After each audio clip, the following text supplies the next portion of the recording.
Hello, I'm Stan Hall. Welcome to this edition of the Gwinnett Sports Commission's Get in the Game. As you can see, we're not in the studio today, but we're at beautiful TPC Sugarloaf in Duluth, Georgia, in preparation of the third annual PGA Tour Champions Tour Greater Gwinnett Championship presented by Mitsubishi Electric Cooling and Heating. Our guest today is Tournament Director Elisa Duman. Elisa, welcome to the show. We appreciate you taking some time to be with us. Hi, Stan. Thanks for having me. I can see by what's going on behind us that you're well into the preparations of the third year. But before we talk about the third year, let's talk about the second year and the first year and beyond and sort of how we got to where we are. Tell us a little bit about the evolution of this tournament. Well, the first year of the tournament, we signed the contract in about September. And with our first event being in April, that gave us 6 months to put the tournament on. We started the first year with the mindset of keep it small but do it right. And so for the second and third year, we've had a full year to plan. So each year we look at ways that we can grow, get bigger, and really pay attention to the details to make this a really great event. Right. Now I know that obviously the goal is always to make the tournament bigger and better every year, and I think you've done that wonderfully, by the way. So as we go into the third year, tell us a little bit about what we might be able to expect third year versus even second year. Well, we can start on the 18th green. We've got more skyboxes behind the 18th green. Moving up, we've added a Patriots Outpost. So we have the Patriots Outpost presented by Quick Trip. Now that venue is going to be open to all United States military, active Guard, Reserve retirees and their immediate family, as well as the veterans. We've added skyboxes on 17, and we've got a title out on 16 for the Mellow Mushroom Chill Club. Now, what is the Mellow Mushroom Chill Club? The Mellow Mushroom Chill Club is an upgraded spectator hospitality tent. It's very affordable. It's $40 for 1 day, and it's $95 for a 3-day pass. Once you get in there, you've got a complimentary non-alcoholic or alcoholic beverage. You get a giant slice of pizza from Mellow Mushroom with a salad, and then they'll have snacks like hummus and bruschetta throughout the day. So it sounds like this area behind us is going to be buzzing the entire week of the tournament. It will be. It definitely will be. Now, is this the main, what we see behind us now, even though it's under construction, this is sort of the main gathering point for the fans as they come in, is that correct? That is correct. 18 is our featured area, you know, not just watching the golf around the green, but even behind it. We have a food court area with vendors like Dave & Buster's and Jim & Nick's, and then we have various expo areas and places to sign up to win some great prizes. Yeah, okay. Well, let me ask you this, and this is probably the most important part of it as far as the competition side of it goes. I think that you guys have been recognized really from the beginning as having such a terrific feel from the professionals you bring in. How is the third year sort of level out from what you've been able to do so far? Our first 2 years we've had one of the top fields on the Champions Tour, so you're right there. And this year pretty much is stacking up to go right along with that same theme. We have a fantastic field of players that are going to come out and compete. Now, Elisa, what is it that, what decision-making process does a player go through to decide, yes, I'm going to play in that tournament, I don't think I'm going to do that one? How does that work? There's a variety of different things that go into the decision-making process, one of which is being the place on the schedule. One is how it lines up with their own calendars as far as how many events they're going to play in a row. But the course is a big one, and the pros love TPC Sugarloaf. Yeah, it's got such a great history here with the old Bell South and AT&T Classic. And a lot of those players, when they were on the regular PGA Tour, played here under those tournaments as well, so it's probably good for them to come back. It's true. Most of them have played out here, and a lot of them have even won here. I was noticing today in your offices, which is sort of off camera here, but you've got a lot of the players who play on the Champions Tour highlighted on your sort of a walk of fame in there as far as the players as the way they appeared when they played on the PGA Tour. Did they get a chance to see that? They did. We have players going back from the early 70s through the 2000s of their photos, and we even got them to sign them. Yeah. So it's kind of like a little history walk. Mm-hmm. I'm sure they do enjoy seeing that.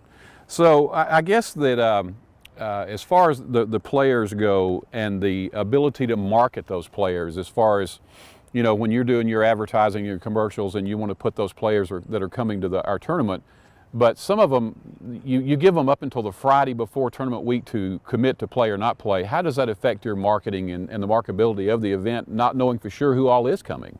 Well, you know, we're very fortunate to have someone like Miguel Angel Jimenez coming back to defend his title, and Bernhard Langer, who's such a great sportsman, and they've both won our event. So we feature those players, and they've both committed very early to the event.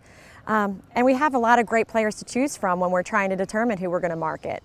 but we also can market most of the players that have played in our tournament. Just because they've played in the tournament in the past, you know, we have a good feeling that they're going to come back again, so we can use their likeness. Well, tell us some of those household names that people will immediately recognize who have committed already that'll be here this year for the tournament. Well, in addition to Miguel and Bernhard, we've got future World Golf Hall of Fame Mark O'Mara that will be joining us, Colin Montgomery, Nick Price. The list goes on and on. Can I ask you the question that everybody asks, whose last name is Couples, as he said he's coming or not coming? You know, we haven't heard either way whether he'll be joining us or not, but I will let you know that he told us about 4 p.m. the Friday that he was the final day to commit, so, you know, it could be up until that late. We'll remain optimistic, right? We will be. I think that when we're talking about golf at Sugarloaf, I think it's impossible to talk about golf without talking about the weather. You've had 2 years here already, and weather historically has always been an issue for even back during the PGA Tour days, and that certainly has carried over to the Champions Tour. How do you deal with the weather conditions? It's very early in the year as far as the temperature is concerned. So how do you prepare for something like that, or can you prepare for it?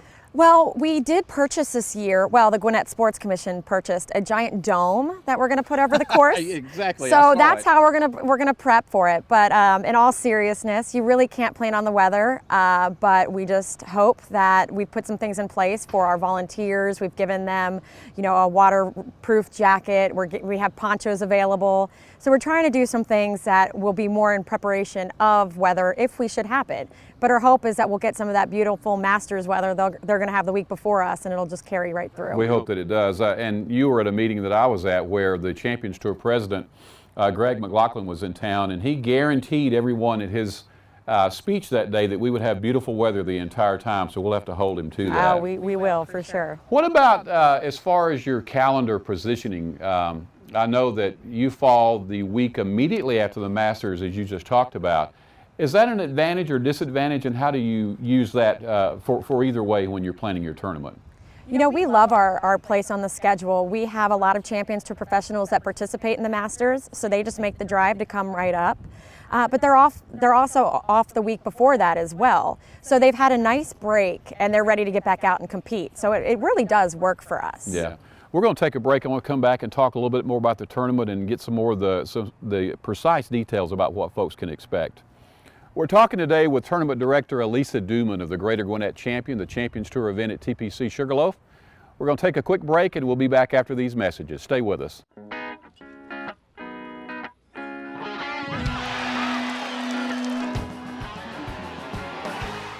Watch Miguel Angel Jimenez defend his title against Champions Tour greats when they compete in the Greater Gwinnett Championship, presented by Mitsubishi Electric Cooling and Heating. Catch all the action this April 13th through the 19th at TPC Sugarloaf. For tickets and information, visit GreaterGwinnettChampionship.com. Hey, this job looks perfect. It says you need people skills? Check. Driver's license? Check. And a high school diploma. You got one of those, right?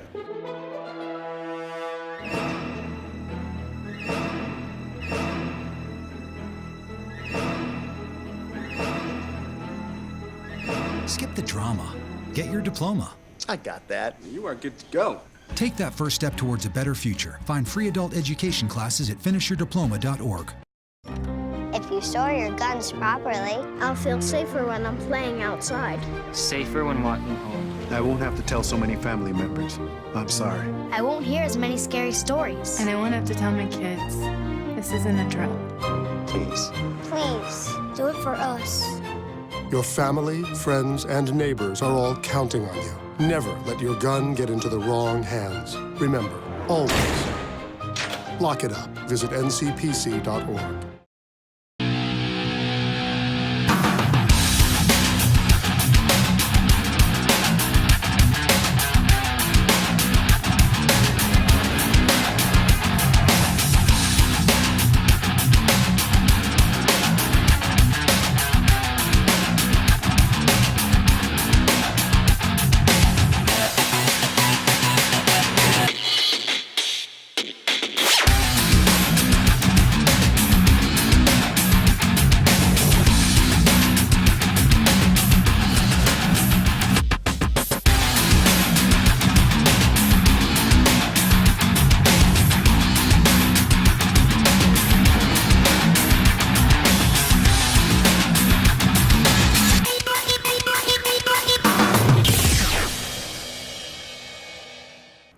Welcome back to the show. We're here today at TPC Sugarloaf in Duluth to talk about the upcoming PGA Tour Champions Tour Greater Gwinnett Championship. Our guest today is Tournament Director Elisa Duman. Elisa, before the break, we had talked a good bit about some of the players that you already had committed that were coming out. Let's talk about something that we hear from time to time as far as the perception of competition with the Champions Tour versus the PGA Tour. I think that there's some folks who believe that these guys, once they get past 50, they don't show up with the zest and the vigor that they may have done on the PGA Tour. That's not true, is it? No, not at all. I mean, you look at last year at the Masters, just prior to our tournament, there was the most ever Champions Tour professionals that made the cut. And you look at Miguel Angel Jimenez, he finished tied for 4th, and Bernhard made top 10. Mm-hmm. So, you know, when they talk about competition, those guys are still competing on the PGA Tour level. And I think that's what some people don't realize, that in order to play on the Champions Tour, you have to be over 50. But the fact that you're over 50 doesn't disqualify you from continuing to play on the PGA Tour. And several of the players, as you said, do play on the PGA Tour still. Yeah, we still have a handful that play on both tours. The thing that I think is most enjoyable about the Champions Tour, continuing to compare it a little bit to the PGA Tour, is the fan experience.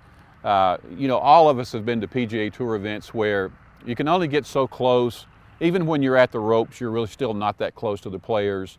And you know, for whatever reasons, good or bad, there's very little fan interaction between the PGA Tour players and the fans who go out to see them. That's completely different than what we see on the Champions Tour. Tell us a little bit about, for someone who's watching today and hasn't been out on a Champions Tour event, what they can expect in contrast to what we just described. The Champions Tour is the most fan-friendly and accessible of all major sporting events.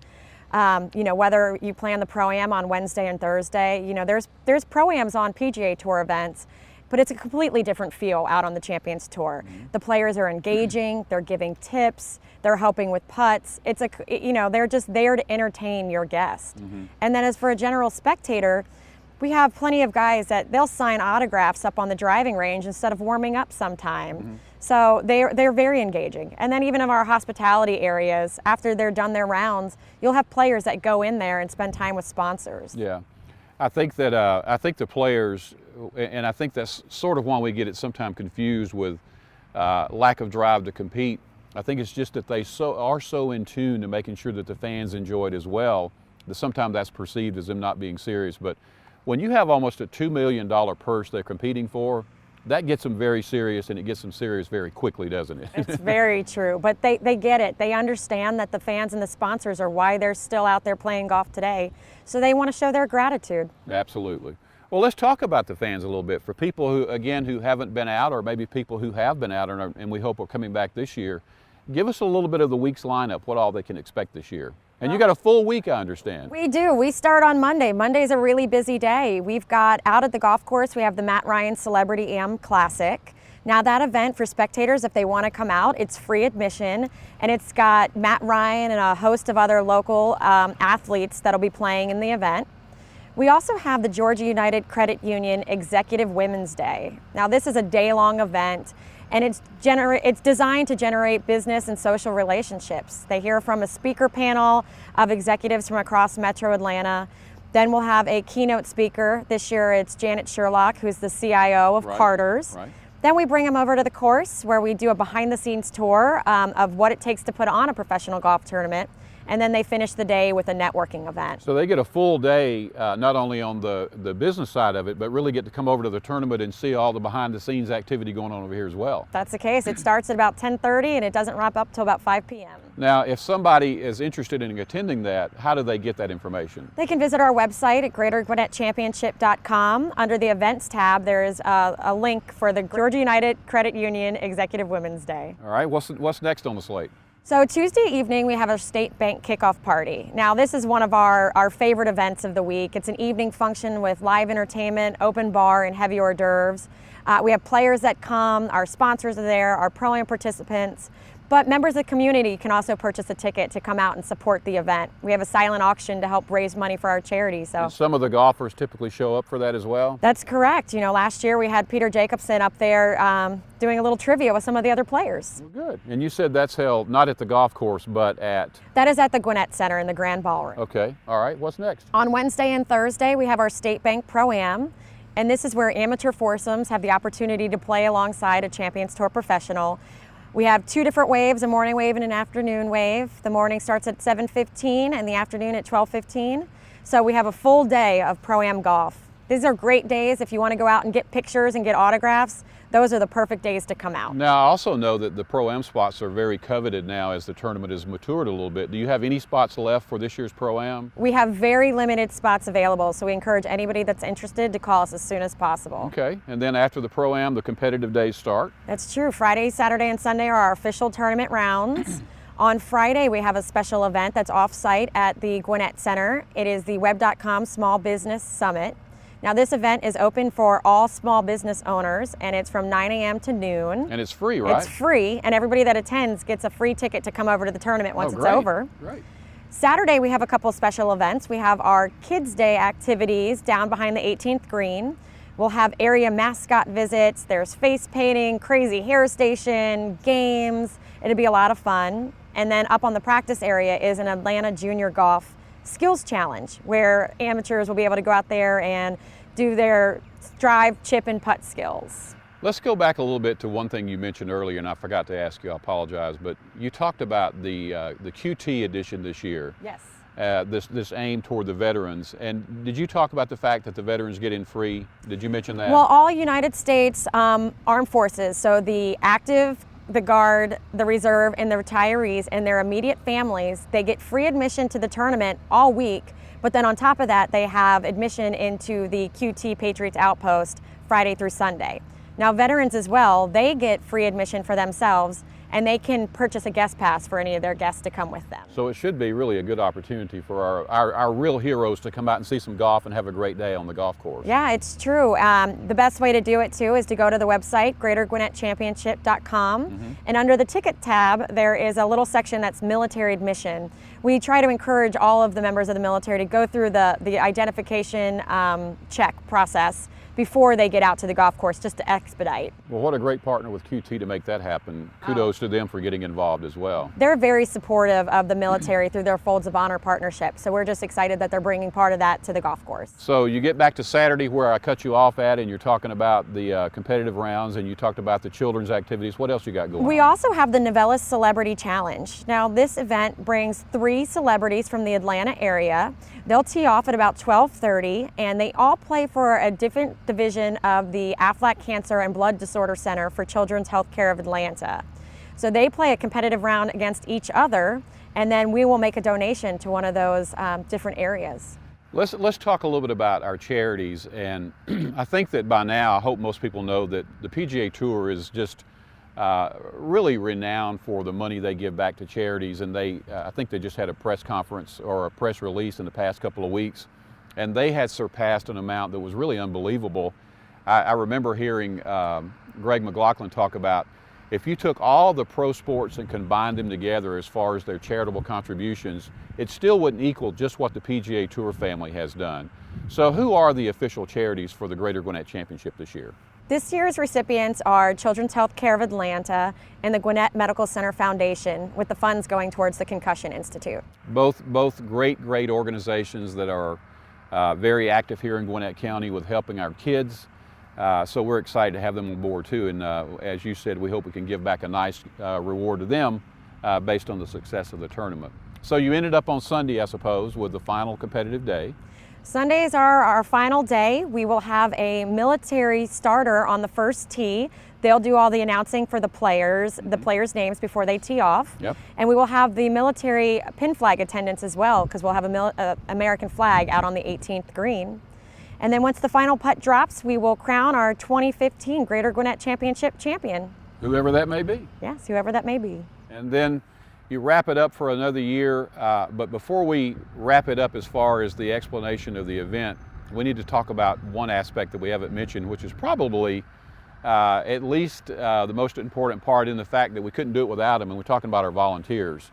You're talking about the veterans, but in another aspect of the word, you have an army of volunteers, don't you? That's true. Tell me about your numbers and how someone might get involved if they haven't got involved yet. Right now we have just over 600 volunteers signed up to work for the Greater Gwinnett Championship, but we need probably another 100 or so to really get this tournament running and operating smoothly.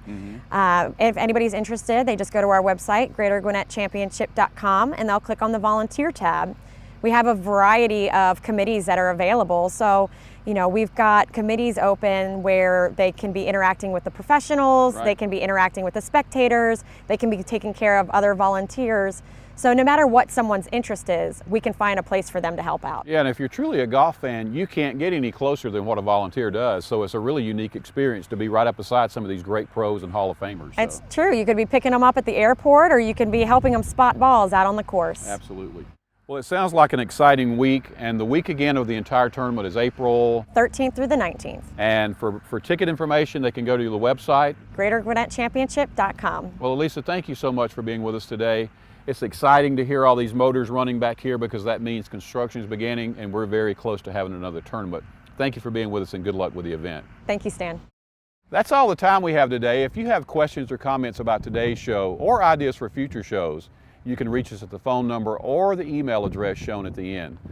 Thanks for being with us. I'm Stan Hall. See you next time, and particularly at the Greater Gwinnett Championship. Have a great day, and goodbye.